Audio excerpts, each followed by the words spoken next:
Hello, hello, hello, hello, hello. How are you all this evening? I'm Cartes Ransom, the host of the C Note, where we keep it 100 or 100 in the real recognized world. And we also see you fake asses out there too. I'm your host again, Mr. Cartes Ransom, and I'm waiting for my very special guest, Mr. Roger Tyler, right now for what will be episode 16. I see him right there. About to have him come on the screen right now. Here we are. Coming up in here any second now. Yeah. Waiting for Mr. Roger Tyler to appear on the screen. There, the brother is right there. What's What up? What's up? up? What's up, everybody? How y'all What's doing up? today? What's up, Cuzzo? What's up, cuz? What's up? What's up? I know I look kind of scruffy right now. I'm on down that's, season, so I'm not really. that's a good look. That's a good look for Darnell, though. I like it. I like it. I like it. I'll tell him a little bit later why I called you cousin. What's all good? But we have Mr. All right. Roger Tyler here right now. He was born and raised in Richmond, Virginia, and he began Well, in I the. was actually born. I was born. I'm corrected. I'm born in Spotsylvania. I gotta give my Oh, okay. city. Well, I'm Gotta going. give my city some Look, love. okay. I'm I'm going from what I got from your IMDb. I'm just saying what you told me to read. And that's what it said. You from Richmond, right? Oh Which yeah, I'm I from know. here, but it says Spotsylvania there too. That's I I gotta know shout them out. Spotsylvania is mentioned. Yep. It says that you began in the field at an early age, and in theater, in Yep. elementary and middle school in Spotsylvania, Yep. Virginia, and you went on to uh, branch off in high school in radio, television, broadcasting, Yes, sir. where you received your certification in that field, um, and then you went back. Okay, you went back to Richmond to seek out more opportunities in the field and so forth. Yes. And you participated in many um, Richmond production companies, um, productions, and you have been featured on what's it, the Homeland series Mm-hmm. and TV One's For My Man, and you always will continue honing and improving your craft. That's what Yes, Mr. sir. Roger Tyler, the actor extraordinaire and writer, is all about. Thank Now, you. he said he wanted to get into some stuff on this discussion tonight, but we'll, Yeah, man. yeah, well, okay, but okay.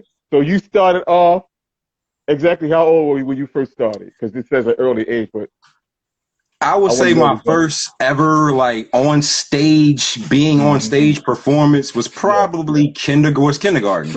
I Okay. was doing the guitar hop. That's the oddest Hmm. thing to like an Elvis song, Elvis of all people. But I did the guitar hop to an Elvis song Elvis. across the stage. Yeah, All and right.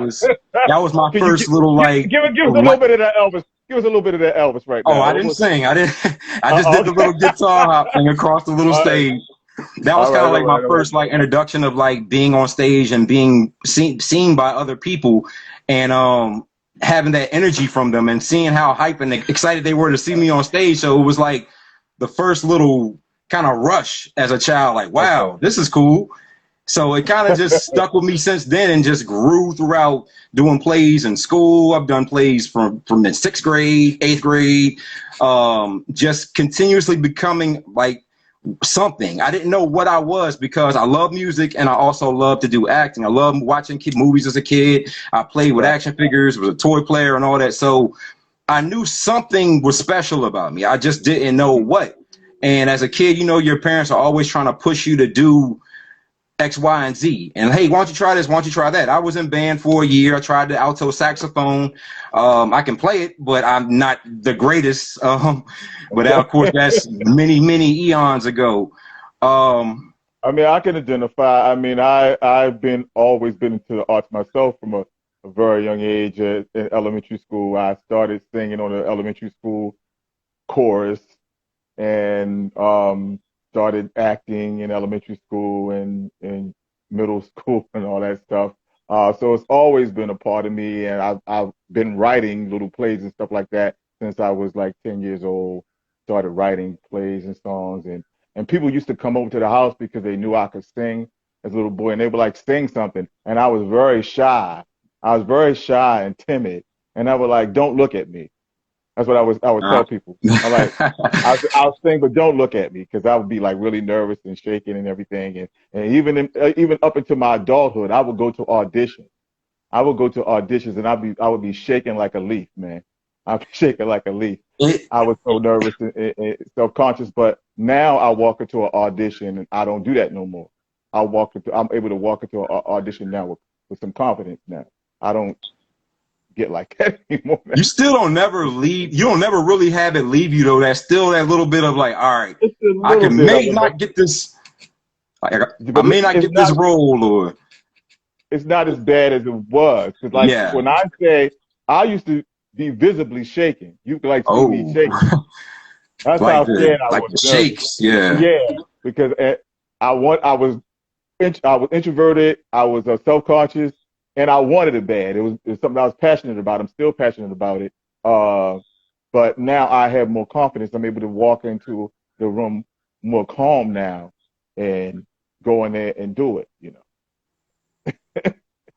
So I'm you, introverted still, man. I understand the introverted or being introverted. Like I'm yeah. super introverted. Like if anybody knows me, I'm pretty much a homebody.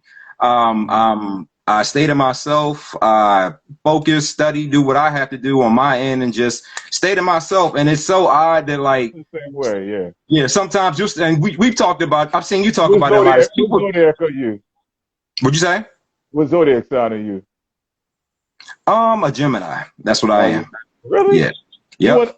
I ain't gonna say nothing smart. I ain't gonna say nothing smart. Don't. I got some Gemini friends. I ain't gonna talk about. I'm not gonna talk about your bipolar asses, but it's all. I'm just joking. I'm just I joking. I'm mean, just joking. it's that they I'm say just that joking, too, bro. I'm just but it's joking. also the fact that we have so much. Where it's like we can we're talented. We can Yeah, be yeah. one end. We I can be actually, I'm playing because one of my closest friends. He's a brother who's originally from Belize. But he's been in the States for a long time now, and me and him are close. He's never actually switched up on me. He's never changed up on me. Now, I have an older brother who was a Gemini. Now, growing up in the house with that crazy so and so, that was that was not fun because he was one of the crazy ones. So all Geminis don't switch up like that, though. I mean, yeah, not at all. yeah. What were you saying? I'm sorry, I just cut you off. I was just saying basically like we're Geminis are special people, man. You gotta think Tupac was a Gemini, Kanye West is a Gemini. Oh That was God, kind of a yeah, yeah. that was a bad one. I'm You ain't sorry. helping yourself right there, bro. You ain't helping yourself with But he's that. still at the end of the day, he's still a genius though, man. Kanye has Right, brought some of right, the right, right. entertainment, man. And So I won't bring up that famous Caucasian Gemini, which one? Which one? Sherbert, Sherbert. Sherbert Trump. Oh gosh, Cheeto. I did not know that. I To did my not know recollection, that he was a I, Gemini. I Okay. think if I might be wrong, but I could have swore that I see people say that he's a Gemini before. Yeah, Uh, I never I kept up don't pay with much. who he Right. is as a person. I just knew what I he don't showed pay him. attention. I don't pay attention to his birthday or whatever like that. But I could have sworn I've seen people post that before that he's a Gemini, his birthday. Hmm. But I'll look it up for sure. But hey, whoever that is, it's probably somebody right? I'm Hey, seeing people pop up here and from here and there, but I can't really see because we're on the live, so I can't really see who's okay, who. But all right. yeah, let's. Hey, What's up? I'm here on the C Note podcast. yeah, you're on the Stino Where do you want podcast. to start, man? What do you want to know about me? What I'm an open book. I'm with whatever you want to tell me. I'm willing to go in and just lay it all out. All right. So you started off in childhood, right? Yes. Uh, so how long have you been trying to do this on a professional level? Professionally, And how has that journey been to you? The ups and downs, professionally, yeah, Yeah. got you. Professionally, I've been doing it for about 5 years, I want to say now, since Mhm. about 2017, I want to say. Okay. Professionally, it's been a roller coaster. It started off, I was actually, when I first started getting into acting, it was about 20, like when I wanted to take it serious, at least. was about 2013. I'm one of the RVA people that was an artist. I started off as a rapper. I've done the rap stuff all around Richmond. Projects all over the place. I've done pretty much anything you could think of in Richmond as far as with the music. Like I've rapped at all the venues that were around when I was around, because half of them are gone now. But I did all that. And I wanted to do something different when I was still doing music. Because again, like I said, as a kid, I didn't know what I wanted to do. So I have a friend of mine named Jamil Player, and he actually has Visions Filmworks, which is a company around here. And me and him have known each other through a mutual friend of mine named Ahmad Morton, who was also an author and a director. Okay. And he was shooting a film called Ball in the Fall of America When Everything Fails, part 2 of the first film that he had. The first film that came out like 3 years prior to that, and they were doing a part 2, and they needed somebody to play a role of kind of like the butthole attorney guy. Okay. And they hit me up, and I was like, all right, I'm gonna try it out, and ended up shooting it, and I loved it. I'm like, wow, this is what this is. So I loved it, but I still was a rapper at the time, and I was still indecisive. So I did that role, and then I kind of became like a bunch of other things. I did everything from writing for RVA magazine to being 1/7 of the Cheats Movement podcast in Richmond, Virginia. Being part of the New Juice Crew, Black Liquid and the New Juice Crew. That's my camp still to this day. Even though we kind of started as rap, we're just all a conglomerate of people that just work. We just workers. That's all we do, is work hard and just bring opportunities to everybody around us and in the city. So I guess from there, from doing the music stuff, I was working at Capital One, and I started picking acting back up again through Liquid Talent Agency, which is an agency in Richmond, Virginia. Right. And I did a few things through them and a few things through Hudson Talents Agency as well. And around the end of 2017, I actually got laid off at Capital One.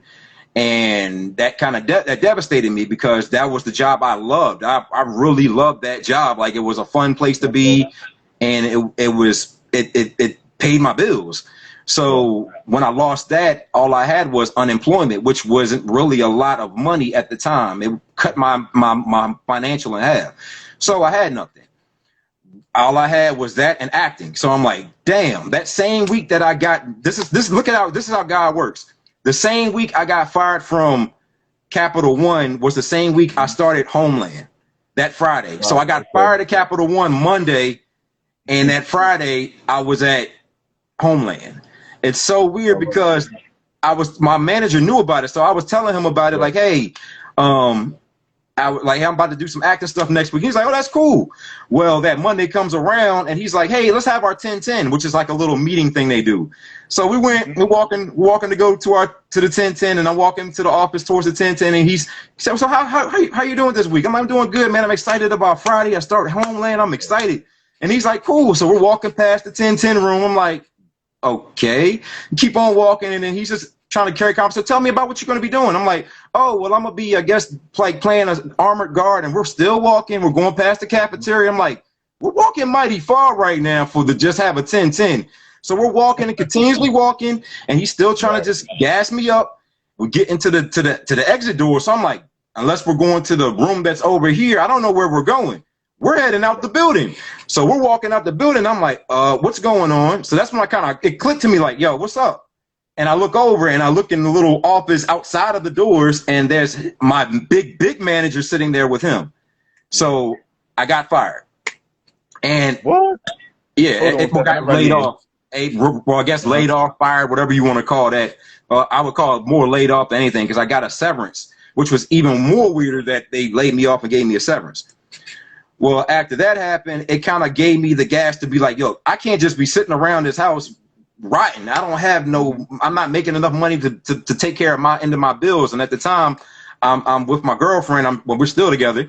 And it's just it was so stressful for me not to really have money like that. So I busted my ass. I went on all the forums, VPA, all the Facebook forums, everywhere I could find an acting gig, and I submitted. I was submitting left and right, and it was a challenge. Like it took so much time and effort and studying and practicing and trying to really hone in on this craft so I can get jobs just to survive. And a lot of people don't understand that about living in this area of the DMV. It's like they'll get mad at you for not joining SAG or not joining. Yeah, they're not getting mad. They get mad at you for not joining SAG, and it's like there is not enough gigs around here, let alone gigs that are for people that look like me and you, for us to maintain enough for us to be SAG. It's not. It's just not. There's probably like a handful of us that can maintain that because they have connections with bigger companies or producers or whatever to do that. But the rest of us don't have that. So we got to get it where we fit. You can get work with SAG, but most of it's going to be in the background. Not that there's anything wrong with doing background work. I've done it a couple of times myself. But as an actor, you don't want to be stuck there for the rest of your life. Exactly. You know, which is something we talked about yesterday, but I'm not going to get into that. Yeah, we're not going to go into that. But we've all dealt with being told we didn't get a part, stuff like that. So how do you deal with that stuff? Because as I also mentioned, I've seen people like come on Facebook and there was this one guy who's an actor who posted one day that he was like feeling really down on himself because he had been going to audition after audition and he kept being rejected. So he started doubting his talent, you know, and I reached out to the brother, even though I didn't really know him that well. I reached out to him and told him, you know, don't let anybody make you feel like you're not good enough. Just because you didn't get offered the role doesn't mean that you're not a good actor. It doesn't even mean that you can't even play that role. It's just that that casting person, they just have a certain vision of what they want for that role. But you can't let that stop you. And that's why also, particularly as Black actors and so forth, we have to be able to create our own. Create a script and put yourself in it. Don't spend your life waiting on Hollywood to put you in something, because a lot of times when you're waiting for them, I'm not going to get on Hollywood like that, but I don't want to do everything that Hollywood may offer me, because like Chadwick Boseman, for instance. Chadwick Boseman, he was choosy about the roles that he would play. He said he wasn't going to play just anything. And he said he wasn't going to play like that. Right. He wasn't going to play just anything and things that may be degrading to our people and so forth. And I have that same type of attitude. I'm not going to do just anything either. And the only way that I would like do a certain type of role is if it's going to lead to something positive, like in the story itself. Like, I played a drug dealer before. I played a drug addict before, and little quote unquote thug characters, stuff like that. I played a wide variety of roles before, but the only way I would really play that type of character now, I'm not going to play a character where you just show Black people shooting and killing each other. Unless there's something in that story where there's a turnaround. Context. Yeah, a turnaround where they begin to have a healing amongst Black people, but not just to be shooting and killing each other with no type of, solution. Building back up. Going back to your original statement, when it comes to like not getting a role, going back to the whole SAG thing, the question thing about that, it's hard to get roles around here. To a point when there's not a lot around here to offer. Like there are stuff in Richmond. And DMV. I don't want people to be like, look at me and be like, oh, he's just saying that because he's not getting anything. No, there's stuff out here. There is definitely stuff out here, but it is very slim pickings when it comes to main roles, lead roles. So you're not going to get the leads all the time. And that's the thing that kind of makes you have a reel, which kind of makes you be seen. So when anybody says that you're complaining about that, there's a good reason. Like, you want to have things that show your ability. You don't want to just have, oh, I was there, that was me in the background. Oh, there behind the, you can't keep doing it. So you don't want to be junkie number 2 or whatever, juror number 8. All the time. Now, starting off, that's a great thing to do. Starting off, do as much as you can. Yeah, not forever though. Not for 20 years. Exactly. Not for 15, 20 years, you don't want to be doing that. How I take rejection though, when it comes to like the rejection end of things, it's a lesson learned. Like, I know, I guess I'm different, and nobody's journey is really the same, but Exactly. Yeah. especially in the beginning, all the rejection I got in the beginning kind of got me prepared for like more rejection, just in case. So like, when I told you, when I had to go hard, when I lost my job, like, I was getting rejected left, right, up, down, contra code wise. Like, I was getting rejected. I didn't get not a nothing. But the one slim pickings that I was getting, and the stuff I was getting, was paying bills, was giving me extra money in my pocket. And then until I got the For My Man role, which was the like boom, like, oh, this is a lead on national television. And it kind of got me the eyes and everybody seeing that, oh, wow, like, this is some new face. Yeah, yeah, yeah. I gotta be able to check that out. Your episode of For My Man. How long ago was this episode done? It dropped in, well, it was a very tough time. 2018, October 4th, 2018 was the date that it dropped. And you mentioned lead roles, right? But you Oh, know, with some, October 8th, I'm sorry. What'd you say? you mentioned lead role, getting a lead role. You Mm-hmm. know, with some projects, some films and so forth, and some plays, sometimes the lead role is not always necessarily the best one. You're And right. some plays, one of the supporting roles might be have more flavor to it, if you know what I mean. Um, there have been some instances I can't really think of them right offhand right now, but I know that there are, because I've seen them in the past, where you may have somebody that's in a supporting role and they steal the show, so to speak, Mm-hmm. from the person that's in the lead. They get more attention than the person that's in the lead role. Like I said, sometimes the supporting role or so-called smaller role might have more to it. You know what I mean? Like, Yeah, right. and it's all what the actor does with it, their delivery of the role, the character, the development of the character, and so forth. Now, as Exactly. far as DMV and all that, and the lack of roles, but there are roles here. But another thing that we talked about, everybody's running off to Atlanta Mm-hmm. or LA or New York, but actually those places really don't have anything that the DMV doesn't have. We got just as much talent here, definitely got just as much black talent here on both sides of the camera, both sides of the table. If we were really willing to come together, particularly as black people, and build our own strong studios and produce our own stories, studios, plural, and produce our own The stories. reason a lot of people migrate to like the New Yorks and the Atlanta though is because that's kind of where the bases are. Like, Richmond is kind of, we've just started becoming a base because we've just had like a couple big films here. Like, we've had Swagger, but we had The Good Lord Bird, which I worked on that, and that was amazing. Shout outs to the whole camp, Carol Grant, everybody. I love y'all forever family. Christine, all of y'all are great. My whole team, my whole standing team. Um, it's like we're getting opportunities now, but now because of COVID came and kind of smacked a lot of things out of whack. Hopefully, we'll get some of those opportunities again that we were starting to get, because we just started getting things. All 2020 though, like, there was really nothing for anybody here for real, and it won't just because of COVID. It's just the things that were here.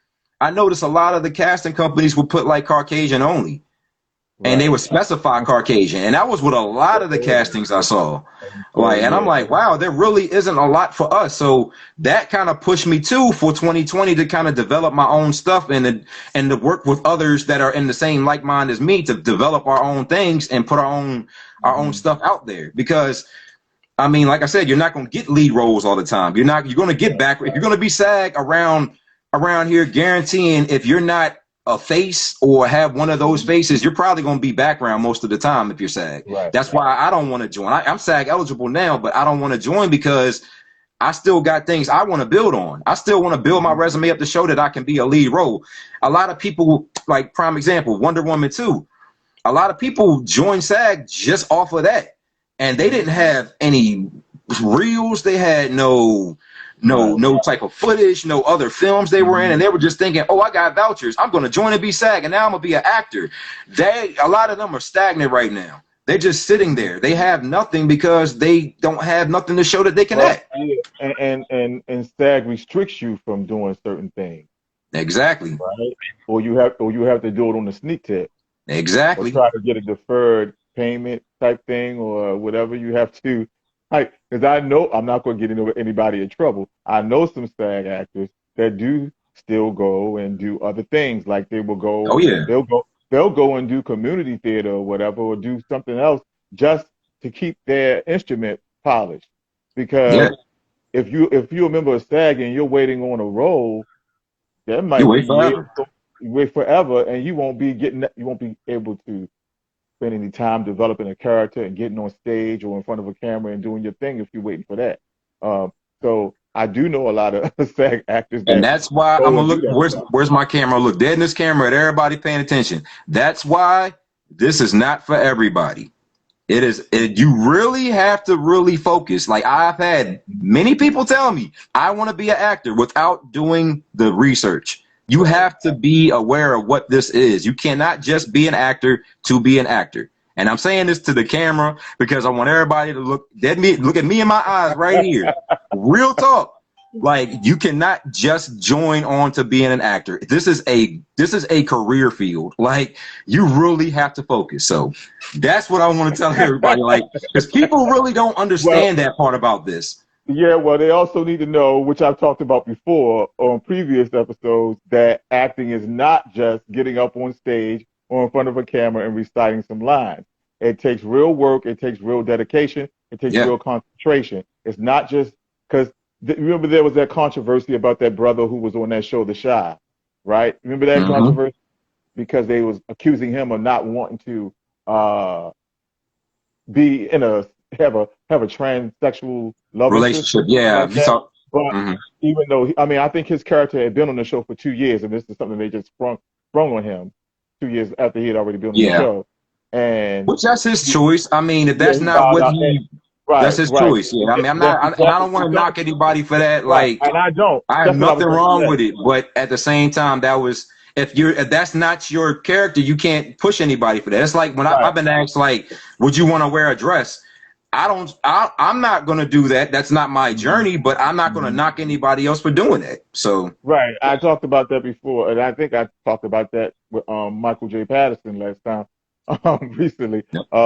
because I had auditioned for this play, and they wanted me to read for two roles, and one of the roles required, if I agreed to play it, it would require dressing up Mm, and drag and performing in drag, and I'm like, I'm not doing that. They yeah. wanted me, and he said, "You sure you ain't gonna do that? Because you're not even gonna do that even for a paid gig." I'm like, "Nope, I'm not." No. And it's not that I have anything against anybody who chooses to do that. I just choose not to do it.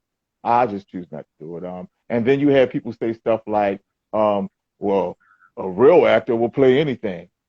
Look, a real actor is capable of playing anything, but that doesn't mean that they have to play just anything. Exactly. A real actor can say what they will and will not do. Everybody's not comfortable with everything. And somebody made a comment in reference to the brother who was on the show, The Shy, because I made a post about that, and somebody jumped on my post and said, "Well, actors literally get paid to play pretend." And I'm like, it's so much deeper than getting up and playing pretend. It's not playing pretend, actually. When you become a character, when you play a character, you have to get into the mindset of that character. Yeah. You have to become that character mentally while you're on that stage or in front of that camera. And so it's not just standing up and playing pretend. You have to Exactly. really you have to feel the emotions of that character. And depending on the character, that can really do something to you. You Speaking know, of like, theater, mm, but not to cut you off. no, Speaking of theater, though, I actually do something called RSM, Risking Strategic Management, which is working with like veterans that do like private military for people that go to Libya and right. Syria that do training like that. And I didn't realize until the other day, I was thinking to myself like, man, I really need to take more training and acting and like doing more stuff. And I didn't even think that that's one of the jobs that I took in 2017 when I lost all my jobs in acting. That place kept me afloat. So shout outs to them too. Mm-hmm. But it's almost like theater because I have to play a terrorist. I have to play a wounded victim and I have to act around real people. Like these are not people that are just like, that are like expecting it. They're not expecting what I'm gonna do. So I don't know what they're gonna do, and they don't know what I'm gonna do. So it's like an exchange of energy, like Right. when you're in the theater, you have to play off of the audience. If there's a heckler in the audience, it's going to destroy your whole performance if he keeps on kicking and screaming if they don't kick him out of there.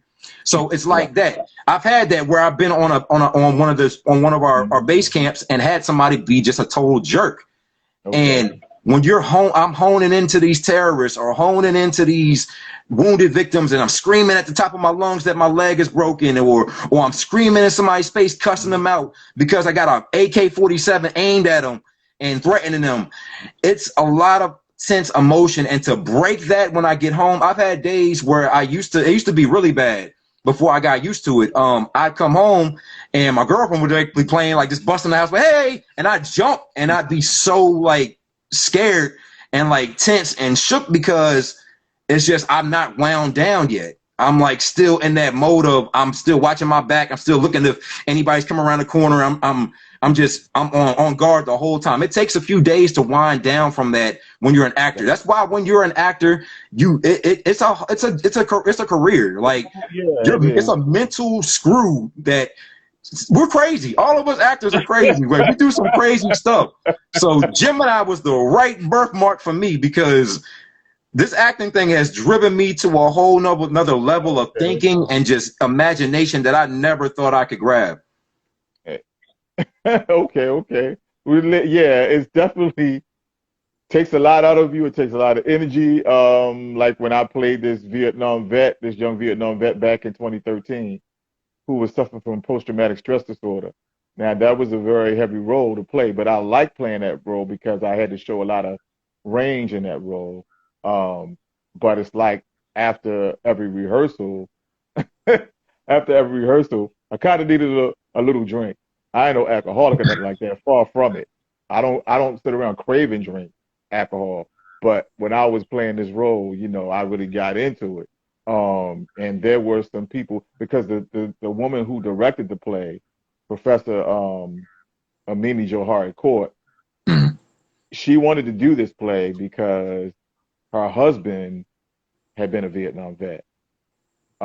This is an older lady. Her husband had been a Vietnam vet, and he came back home with post-traumatic stress disorder. So she wanted to do this play. Well, he's okay now, all these years later. Okay. But she wanted to do this play because of him, and he came to see the show and everything, and him and couple of his Vietnam buddies, and they, well, that was a great compliment because they said that I was really convincing. And and one of my friends, who's also an actor, a sister, she was like, I thought she was real crazy because there were parts in the play where I had to zap out. Right? Like I'd be in the middle of a normal conversation and then I start seeing shit from Vietnam, because there was something that happened when he was in Vietnam where he thought he saw somebody who was a quote unquote enemy, but he ended up shooting a baby and shooting the baby's head off. So he was haunted by that. He was also haunted by the fact that even though he was a young soldier, he had like 3 or 4 men that worked under him in Vietnam, but none of them made it back. So he had what they call survivor's guilt. He was haunted by all of that. So there were parts in the play where, he'd be having a regular conversation, and then all of a sudden these visions would pop in his head and he'd just zap out and go crazy. And, there was a couple of scenes in there where he woke up from a nightmare and described what happened in Vietnam. I actually posted a couple of clips from that play on Facebook before. And it's really, I always say acting is becoming. Acting is not acting. A true actor becomes that character. So, it's very much deeper than just playing pretend as that comment that person made. Exactly. So how would you go about trying to bring our people together on this side of the hemisphere to like build some type of black, I don't want to use the word Hollywood, but I can't think of anything. I get what you're saying. My thing has been just starting to branch out with more people that look like us and people that are just in the like minds of us. And I'm not just talking about black people, just people that are creatives and people that want that look for more into this than just a paycheck or just money. People that genuinely want to tell a story, people that genuinely want to work with others and make this something better, because there could be there's so much talent in Richmond right now and just surrounding areas. I go all day naming so many people. Right where I am, Baltimore. Yeah, Baltimore. And shout outs to a lot of people out there. I know a lot of cats out there. Like I said, I would be here all day shooting out people, but they know who they are. It's just, man, it's so much talent around that is undiscovered. And me personally have been trying to like connect others with others. So I've been branching out, going to different events. I went to an event that an actress, Joy White, she I don't know if you know her, Brewer's Cafe. It's his wife, Joy Brewer, AJ Brewer, his wife. She had hosted an event for actors around Richmond. There was a couple people that showed up that I've worked with before and I've talked to, and we're all just trying to like figure it out. What you just said is what we've been trying to figure out and talk about is what can we do to make us more inclusive to this field. There are, like I said, there are the casting companies here, but a lot of these casting companies ain't looking for main roles for main black people. They don't have an exclusive film for black people. We just got Swagger, which was kind of like exclusive for people that look like us, but it still wasn't exclusive. We had O'Shea Jackson here, so it's like, he ain't from Richmond. Like everybody in there wasn't from Richmond, so it still wasn't like all the leads were either just backgrounds or either, again, had a line or two. I want to, like I said, branch with others and let's build our own content. I did that last year. I did that with Joy. Why am I having a brain fart right now? Joy Donaldson. So I'm sorry, Joy. I love you. Sorry, but Joy Donaldson. Me and her worked together last year and came up with the film. Well, she actually pitched me a film that she had an idea for called "I Should Have Caught You," which is kind of like it's like telling how you feel towards somebody when you knew you were wrong. Kind of like acceptance of what you've done, but an apology letter. It's kind of like a love letter to those that never really got an apology. And I love the idea she had. And I had a friend of mine, Sean King, that does videography. He's a videographer.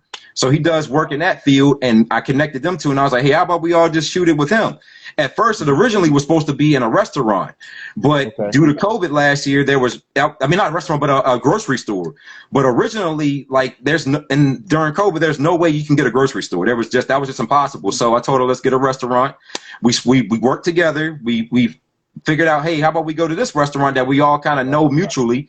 Went there. She talked to her because she has ties to her. She got that together, and we all came together and found a good actress, picked the actress, and came up with this short film. I Should Have Caught You, that won awards through the IndieTube, which is also, I will also say, a lot of you creators use the IndieTube, the IndieTube.com. It's a black-owned site made by Ethan Evans, and it's like YouTube, but it's more exclusive for us. It's built for us, and it's more user friendly with a lot of things that they have. So I would recommend that everybody go to the IndieTube and get onto that and link with them. But that's mainly what it is, man. It's just connecting with others. That's what my goal is with what I'm trying to do is, if I can't get to you out there in Baltimore, if I can't get to them, at least starting at home, like working with people. There's many actors that I can shoot out that have been hitting me up, and I have a lot of them in mind for projects that I have going on. So I can't wait to work with everybody. Yeah, so you talking about projects that you've written? Yes, I wrote something this past summer, just playing around it. That's how I kind of got the itch to do the I Should Have Caught You thing. That was kind of like the part 2 of that itch. Part 1 was I did something called Will the Power, which is like a little Zoom call thing. Like I was just playing around my phone, and these guys had shot a series called Shelter in Place, where they were doing a whole bunch of people that were in quarantine at home. What would they go through? And I just thought of the bright idea. How about I do it if a superhero was at home? So I came up with this character and did a whole superhero thing, and it was awesome. I love it. A lot of people loved it. And that was kind of that itch that made me be like, I want to write some more stuff and do my own project. So kind of just got the itch from doing that, and then I should have caught you doing that, and then having the IndieTube award. We actually won an award for that film this year. So that really put the bug in my ear to, all right, I need to write a lot more. I've had other projects that I've been writing on for the past few years. Okay. I don't want to talk too much about one of them because one of them involved a Marvel superhero because I am a big Marvel head. Okay, and I've been writing a character series for a certain character that now due to certain, it's actually off of Black Panther, but due to the recent passing of Chadwick Boseman, which was devastating to me, and anybody that knows me personally know how hard I still take that. I was writing a story connected to that and I kind of had to take a break from that because it would just be insensitive to kind of tie that into things right now. And I've kind of heard words through the grapevine that the character that I was trying to bring is kind of now coming to the light due to that happening to Chadwick Boseman. So I don't want to talk too much, but I'm a little heartbroken over that because that project. But I mean, it's just, rest in peace, Chadwick Boseman. That crushed us all, man. So I'm just taking a back seat on that project. That was what I originally started writing on when I first wanted to get into writing my own films. But I took a back seat and just got into acting real heavy. Now I'm back into that because of the IndieTube award and all that, and being excited to have a great body of work with people and to work with others that are like-minded. Wow. So, I know you wanted to get into a little bit about like behind the scenes of the DMV area, and maybe the little. Cause, well, I don't like to get into all that type of stuff, but you wanted to talk a little bit, maybe about a little bit of the shadiness, possibly, or the lack shadiness. of We can get into we can tap into that. I would say it's. I mean, of course, there's shadiness everywhere. I personally have been going through a lot of shadiness just off of the strength of people throwing rocks and hiding their hands. Like a lot of my content I put out, I know I did a commercial for Auto Connection, where I'm dancing in the commercial and I'm just dancing. It's like a funny commercial, and I got 5 dislikes on that video. And I'm looking through the other videos. I'm like, maybe it was just like people that were just didn't like the video, but none of the other videos have dislikes. So I'm like. That's odd. Then I have other content that I've had of stuff where it's all these dislikes on it, and I know for a fact there's nothing but these people that are throwing rocks and hiding their hands. And I don't like to really hone. Yeah, I don't want to hone into it and be like, yo, cuss everybody up that doesn't like me, because I don't know who doesn't like me. I don't have any enemies that I know of. Like I don't really have any enemies. So people that beef with me is just beefing with themselves. Well, we all have some people that smile on our faces. Oh yeah, backstabbers. Yeah, that old song, smile on your face all the time. They want to take your place. Take your place. Right. And as I told you about yesterday, that I was in a play several years ago. Actually, this play called Blues for Alabama Sky by Pearl Cleave, and there was a group of people that came to see it from this church that I was involved in at the time. And I told you yesterday that one of the people that was there told me that this other person that we are both friends with was sitting in the audience, rolling his eyes. The whole time I was on stage, he was rolling his eyes. And I'm like, really? He was rolling his eyes at me while I was on stage, but of course he ain't going to show me that. Of course. So sometimes people who are around you, you think they got your back, but and this person is on my friends list today, and we're friends. We've been around each other and we worked together before, but he has never once come through and said congratulations on anything lately. My film, The Eternal Extra, my film has gotten into 4 film festivals or whatever. He's never once come to say congratulations. He's never come through. Like when my film won a couple of awards, he never said congratulations, I'm happy for you, whatever. The things that I would do for him, and I would still do for him.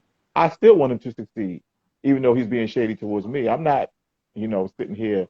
I want him to succeed, actually, because that's the person I am. I believe everybody should succeed. Just don't shade me in your succession. Right. And it don't cost you to say congratulations to someone that you're supposed to be friends with. Like people, I don't have a problem sharing other people's stuff as long as it's not anything crazy. Yeah. I don't have a problem sharing my friends, fellow artist stuff on my page. My problem is these people that would jump in my inbox and ask me to share their stuff, Yeah. right? But they never share yours. They will ask you to share their stuff, but they never stop to share yours. Yep. And I got a problem with that, because if you got the time to stop in my inbox and ask me to, share your shit, you should have time to share my stuff sometimes. Yep. And these same people that ask me to share their stuff, they also never say congratulations, never like anything I post or whatever. And And some it's of these people, annoying. yeah, it is annoying. And if they do show up, they only show up to argue about something, to disagree about something.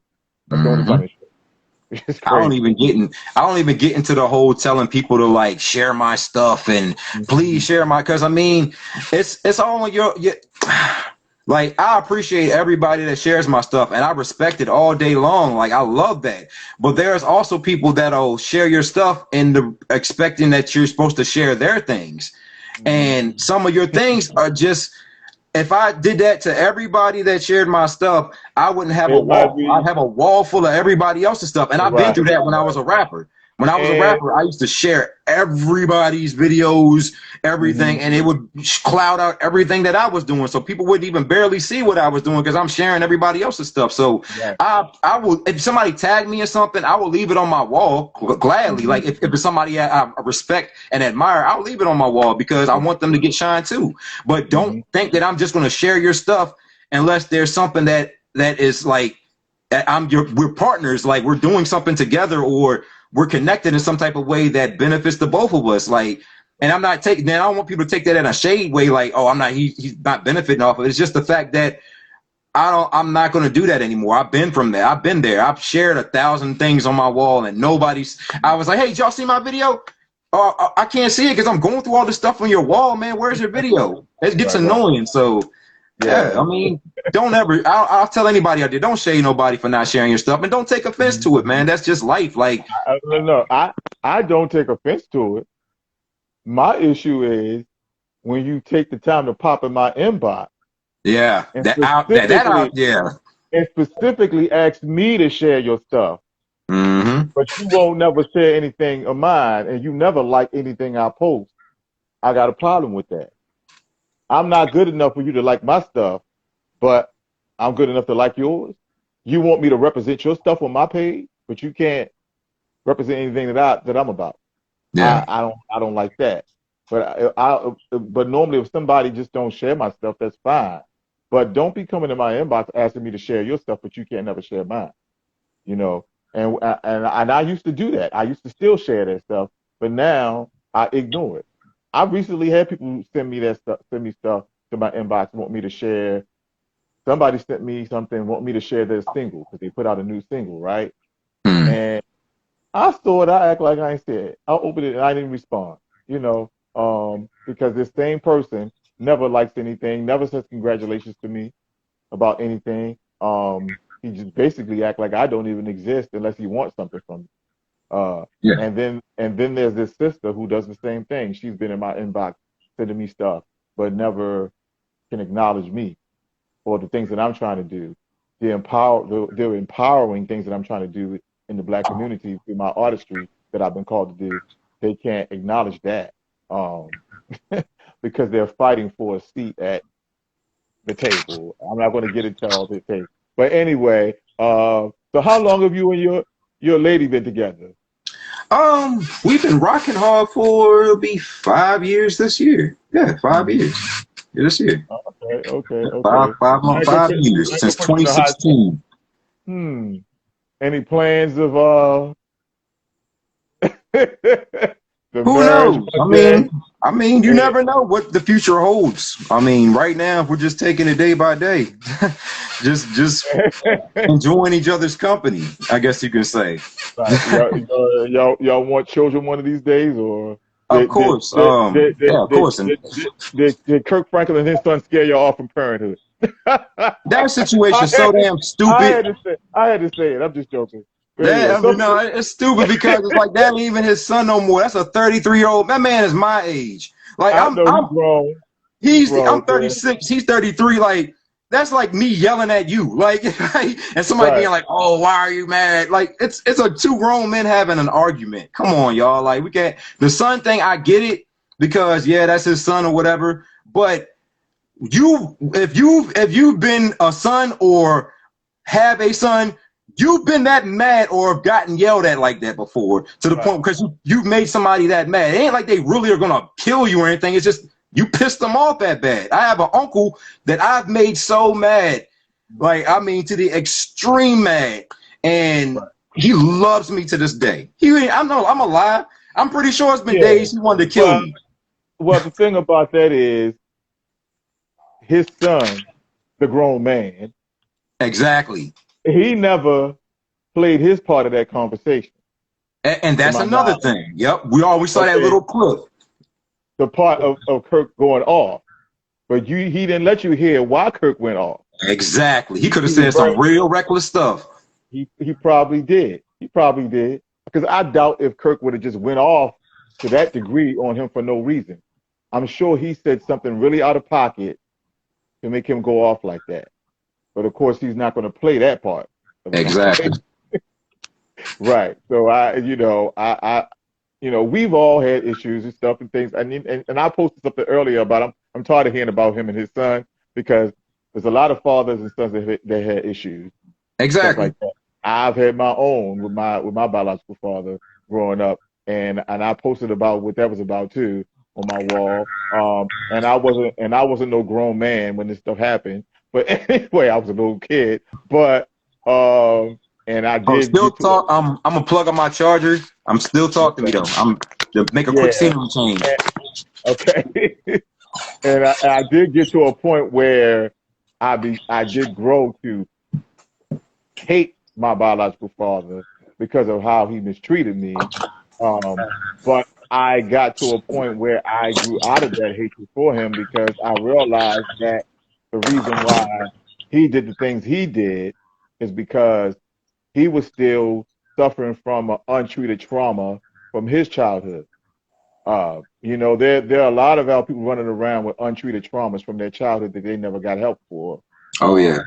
And because they didn't get help for their untreated traumas, they turn around and take that out on their children sometimes. Not all the time, but sometimes it happens.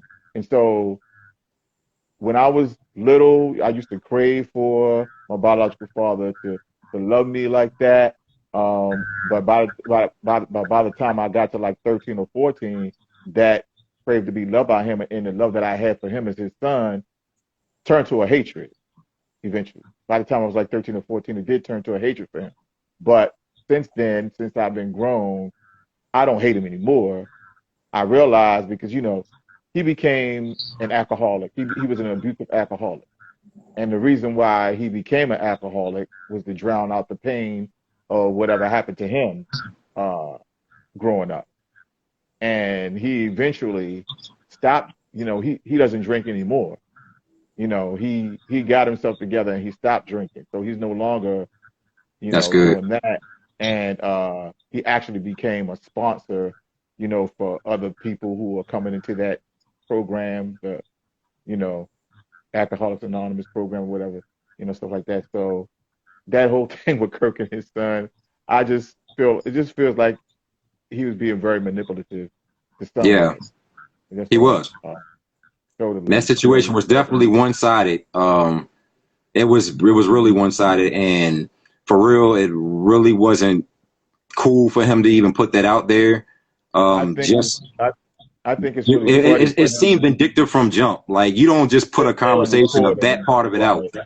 It was very Hmm. vindictive. So I mean, of course, the internet's going to internet, so they're going to eat it up and blame Right. everybody, blame fatherhood, and he's a bad father. And it's like Hmm. that man, that kid, that grown man that can have a kid. Like, come on, ain't no kid in that guy. Like, that's a man. Like, but yeah, Yeah, man, he old enough to have a teenage son. exactly.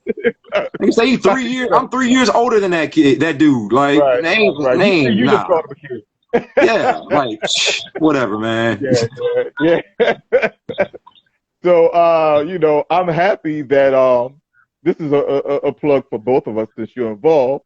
Mhm. I'm happy to have you to be a part of my next film project, which I hope to develop into a series, We Brothers, which is Yes. something different, and I feel it's a groundbreaking series for different reasons. Did you get a chance? Because he's a cast member of We Brothers. He's playing Yes. my character's cousin, Donnell. Darnell. Yeah, and you're also one of the production managers on this Yes. project, along with Kenya Chase, which we had our first meeting yesterday. Did you? I know you said you skimmed through it and you was really feeling I it. Did you got to get a look chance at to it. look at it? Yes. I Okay, did get okay. to look at it. Yes. Yes. Very, very dope script, man. Like, I'm excited to Right. see where the character development is with a lot of these characters, because you can do something with this. It's just that it's just gonna take to see what the reception from the audience is. That's mainly what we have. Yeah, yeah, yeah. I know. I ain't scared. I ain't scared. This is something very different for me.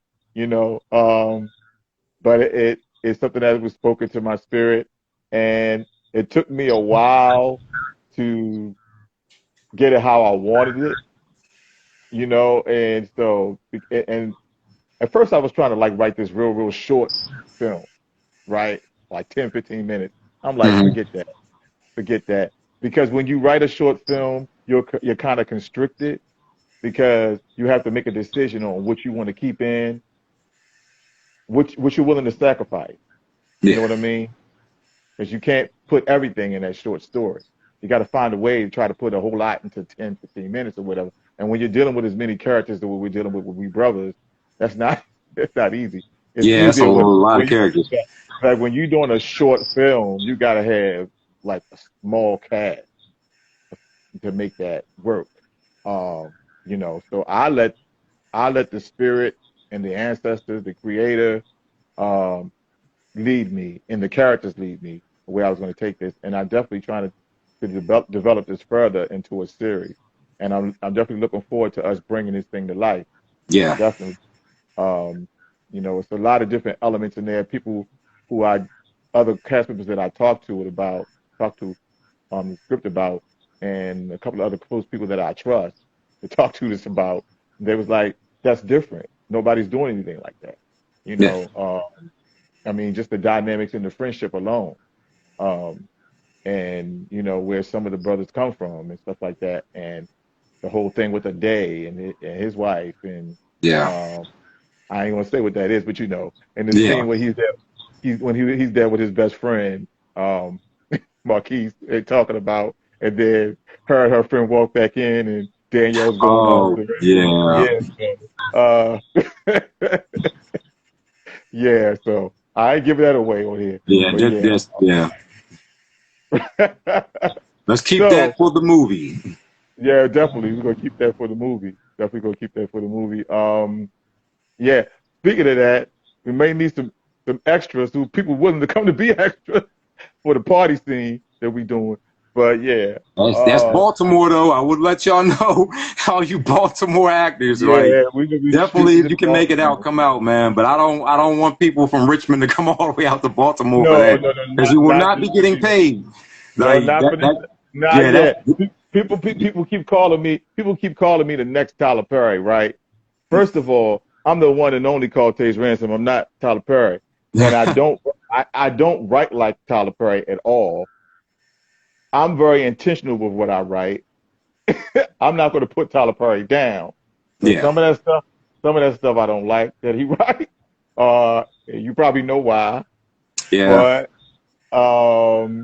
so people He can call be me. problematic at times, but he's still a genius, man. Like I would Yeah, never knock that man's what he's done for our no, culture and our people. I would never knock that at all.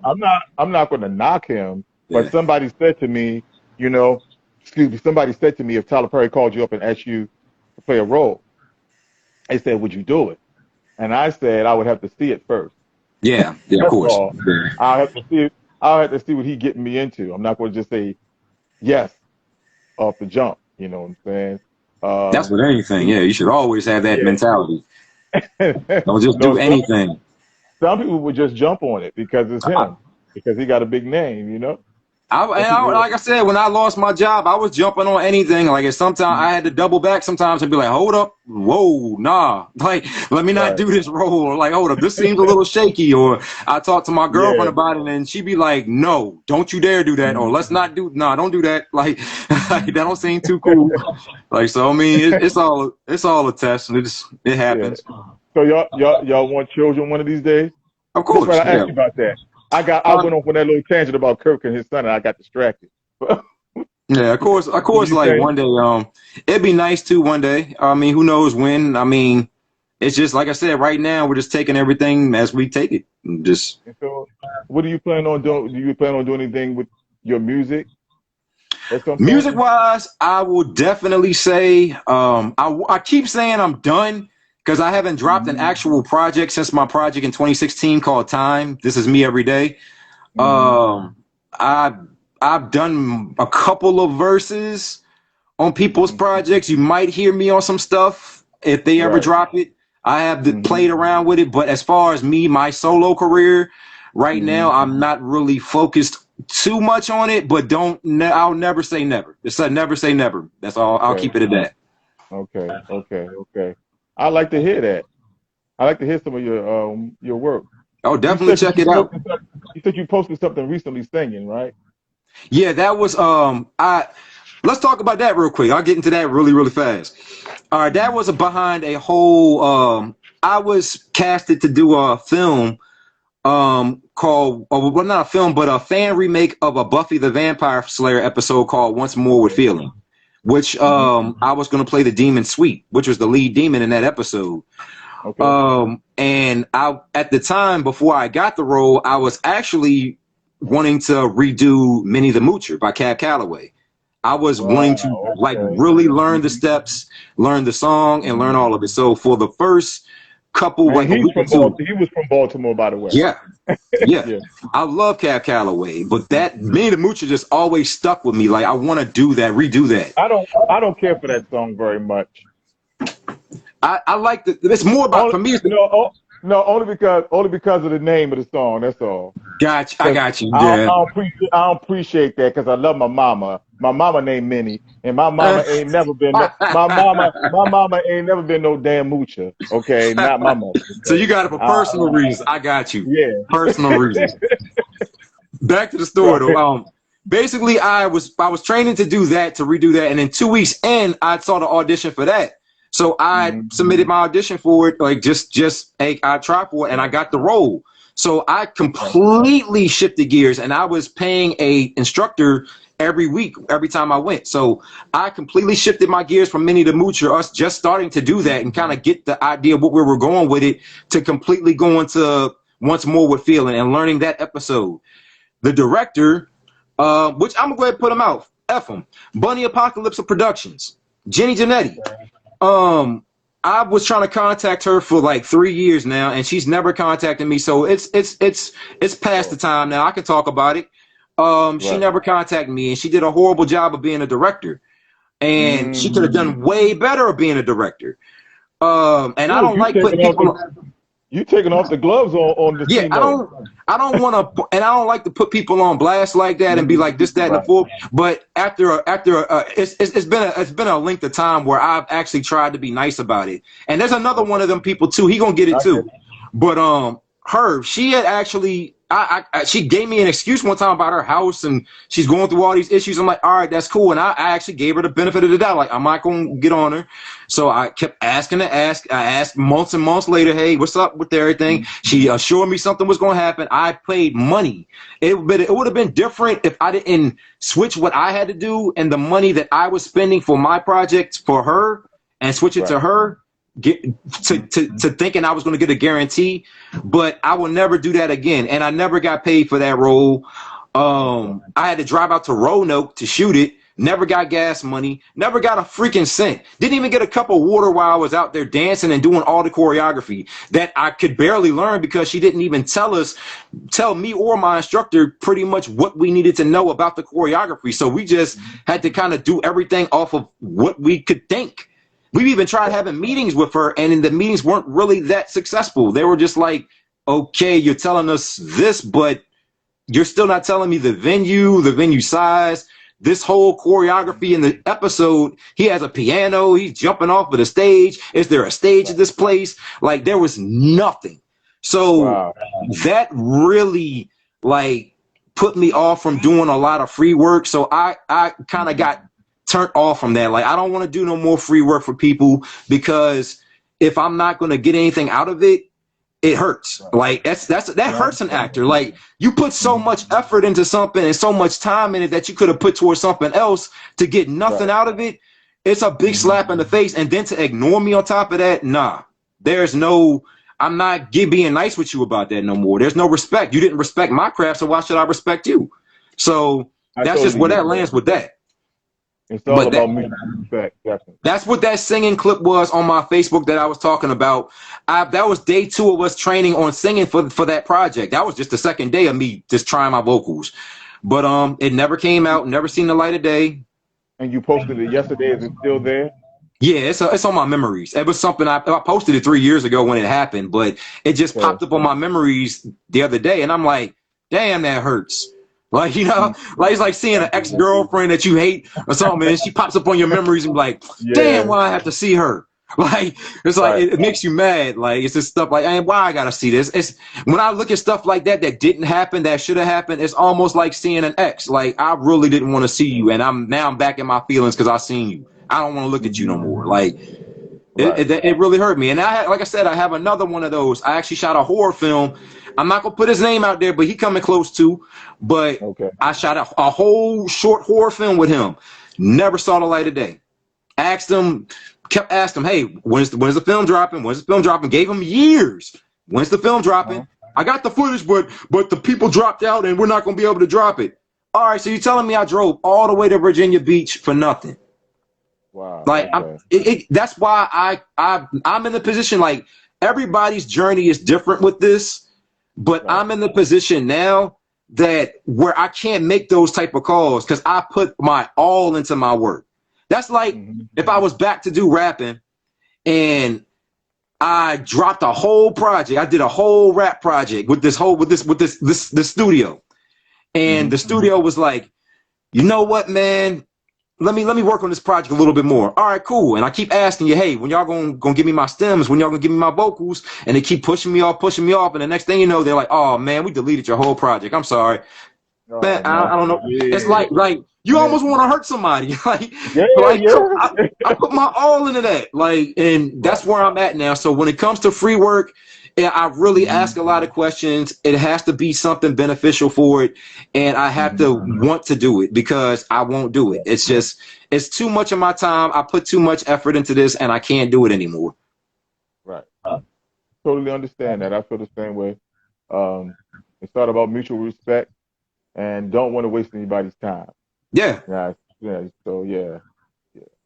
Especially when people are coming from long ways. Like I told you, you know, I have several people in this project that's coming even further than you are. You coming from, you know, so I don't want to waste anybody's time. My goal is to have everything planned out to the T and get this done, like, in one weekend. And as far as like the other character who plays the actor who plays the character of Otis, right? Yeah. And I was thinking about that earlier today. I don't really have to shoot his scenes whenever the rest of the scenes are shot, because those scenes only involve me and him. So that could be like shot like a week or so before everybody else gets together, which will, you know, make the other stuff go by a little quicker because those other 3 scenes that involve him will be already done. And so we should be able to get everything done that involves our characters and so forth within that weekend. I believe it can be done in that weekend, definitely, but everybody has to be on point. Yeah, of course. Ready to do it right. So yeah. We'll knock it out. Yeah, definitely. Because I already told you the Eternal Extra was done in one weekend. And yeah, that was good that we wrapped that. And I will keep my promise. Yep. All right. Yeah. I gotta see that. I don't want you I don't want you to be ready to beat me up and shit. But no, I keep my word. I keep my word, though. That's Good, all good. good. Word. But this has been a really great conversation, Yeah, it man. has, man. Yes, it Um, has. and I'm looking forward to talking to you again. Looking forward to working with you on We Brothers.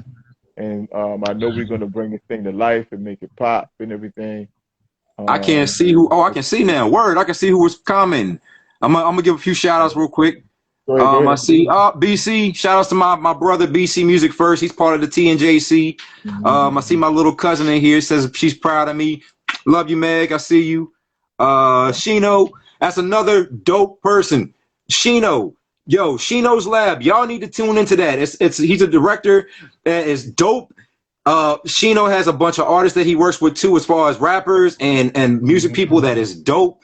And I'm gonna be working with him as well on a film called The Naked Clown, coming very soon. So I'm waiting for more information on that. We're doing that. Shout outs to Shino.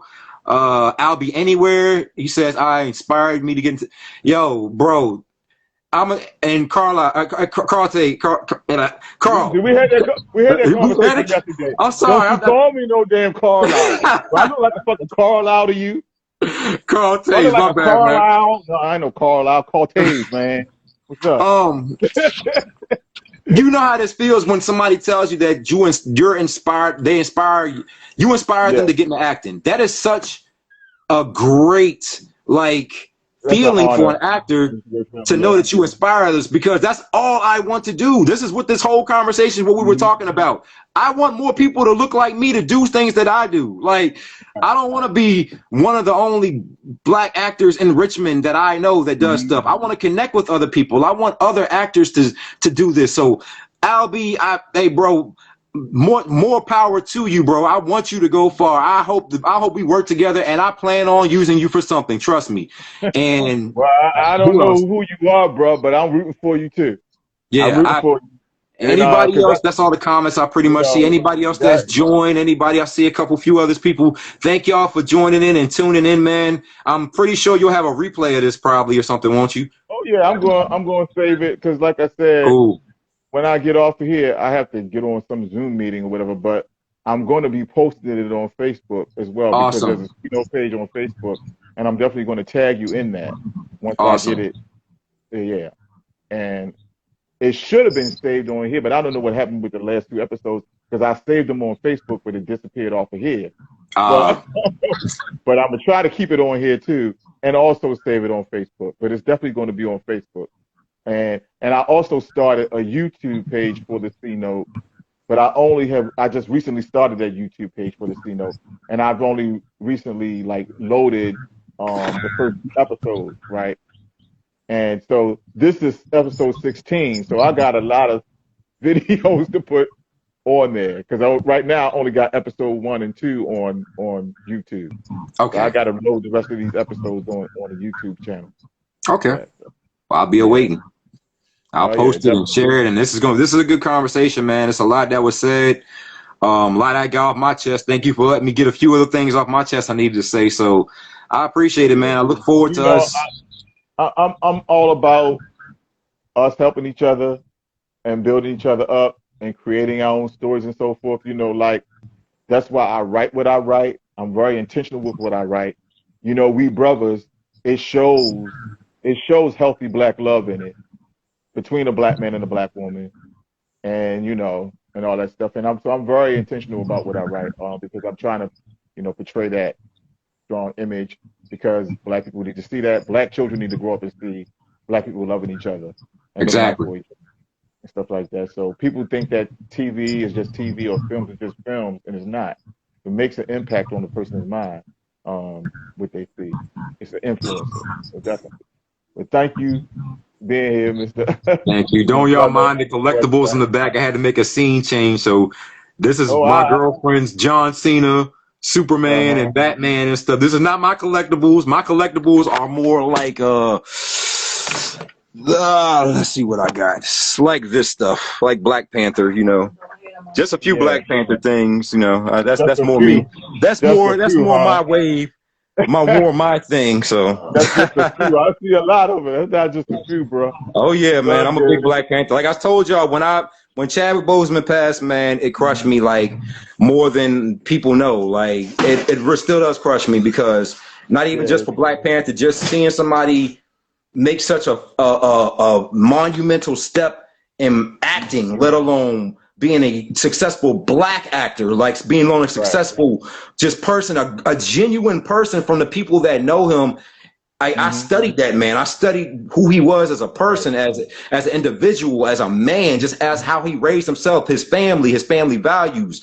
Like, and Right. it resonated with me, and it hurt, man. So, like, rest in Yeah, it peace, did. Chadwick Boseman, forever, man. Like, so Rest in power to Chadwick Boseman. I mean, his death affected a lot of people. A lot of people actually cried. You know, I it affected me too. cried. That wasn't the word, man. Yeah, definitely, because I admired him in the way he thinks and the roles that he picked, the mentality that he had is this similar to my mentality. So it was definitely an effect, and I was looking forward to hopefully meeting him one day and working with him. I actually have a cousin who has had the honor of working with him. I have Oh a wow. cousin who's an I have a cousin who's another a cousin who's an actor, and a singer and a dancer. And he lives out in California right now by the name of Eric B. Anthony, my cousin. Yeah, and so he's been doing a lot. Eric has been on Broadway before and all that, so he's made a whole lot of big accomplishments and stuff like that. So he's gotten to work with people like Chadwick Boseman. That's amazing. Yeah, definitely. I would love that was my bucket list check, man. Like that's the kind of the reason why I started going so hard with acting was to what my first audition that I ever submitted to Tammy Fields, I want to say, or Tammy Smith out of Atlanta. I submitted for the first Black Panther, but I didn't get it, of course, because I had literally nothing. It was just Ball in the Fall of America too. So that's all I had on my resume. So they won't go hire me off of that. Plus, I want a local. And now that I know how it works, you got to be local to the area and all that. So I got some things on my sleeve for things I want to do. Right. With going to Atlanta and getting out there to meet with other actors like that. But Chadwick was like my main person that I was aiming for. But I've worked with so many people from Ethan Hawke to Elizabeth Marvel, Barbara Rosenblatt, Daveed Diggs, Orlando Jones. Who else? All the main cast of The Good Lord Bird. Who else can I name? Miss Virginia. She was in Miss Virginia. I can't think of her name. Also, Crazy Eyes on Orange is the New Black. Cannot think of her name off top. Oh, I know who you're Yeah, talking about. yeah. That name It's that slipping my mind right now. But I I worked know with who you're talking her. about. I was Yeah. Miss Virginia. Shit, a lot of things. I've worked with a lot of people, so it's a fun journey, man. It's a journey out here, and you can do it. Like, don't ever think that you can't. Like, just Right. take examples from me and Carl Tays. We're Black actors, and we're making moves out here. You can do it too. Right. Like, this is for everybody. Like, and it's new. Like, you see how Hollywood is treating us now. Like, Hollywood really kind of wants us. Like, they need us. They see that we make the world go round. We're the entertainers. We're the ones that make this, that make the fashions. We make the styles. We make the slang. We make the even memes. Right. Everything. It's us. So Right. we're popular. but We've been right. popular, but just now the elites are noticing it. So keep going, Right. everybody. Keep doing But what you got to but do and keep but but moving. but it's still important that we build our own too, because And they're gonna that too. because they still want to control the narrative to a certain point. Yeah, They you're want to right. control our narrative to a certain point. So if we want certain things to be put out there, we have to do it ourselves, because just like with the Miles Davis story. I have not watched it yet. Have you watched that? I haven't gotten to that yet. I Miles want to Davis watch that and the Billie Holiday one. I haven't seen those Yeah, yet. because the only way that they allowed Don Cheadle to do the film or greenlight that film is if he agreed to have a fictional Caucasian character added to the story. It's Someone, always that. someone, someone who did not even exist in Miles Davis' life. That's the only way they greenlighted the film, is if he agreed to have a fictional white man put into Miles Davis's life. And he agreed to that. It's I sad. I personally, I don't think I would have agreed to that. I wouldn't have done it. I mean, I can't. honestly, you gotta look at it this way too. He had to do that in order to get to the steps he's at now. And it sucks. It sucks. But I'm glad that we're at the era now, because we're at the era now in this generation, in this day and age, where black people ain't taking shit no more. We're not taking that type of thing anymore. Because I tell you right now, if one day there was a Call Takes Ransom biopic, you better not be adding no damn fictional Hell white no. man in my life talking about this is my best friend and shit. No. Nah. See, like I said, now we didn't have as much say 10 years ago, let alone 5 years ago. But now it's our time. We're taking this shit over. Right. We want our shit back. Like, we want everything that we deserve when it comes to our fame and our fortune and stuff that we brought out that have been stolen from us, that now we're starting to get back and put back to y'all and say, hey, see, this was ours the whole time. This was ours. Right. Friends was living single. Like, this was ours. Like, it's ours the whole time. Like, oh yeah. That's right. That's where they got friends from, living single. Yep. Definitely. But thank you, brother. Thank you, Cuzzo. Man. Thank you, Cuzzo. Cuzzo Darnell, and I'm Marquise. It's all good what it is. Thank you. Definitely want to have you on here again at some point, and definitely be talking to you soon. And yeah, and you'll be seeing this soon. So enjoy the rest of your evening. Enjoy the rest of your evening with your lady. And, y'all take care. All right, thank you again, man. Appreciate it. All right, you're welcome. Peace. You're welcome. All right, bye, everybody. Thank y'all for tuning in. All right. Good night, man. Night. All right. Good night.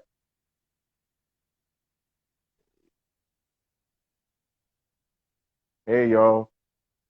That was a great interview with Mr. Roger Tyler, very talented actor and writer, great mind, and one of the cast members of my upcoming film, We Brothers, which will eventually become a series.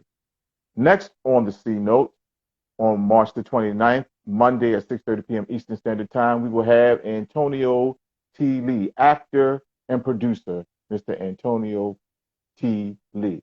I'll see you then. God bless you, family. Bye.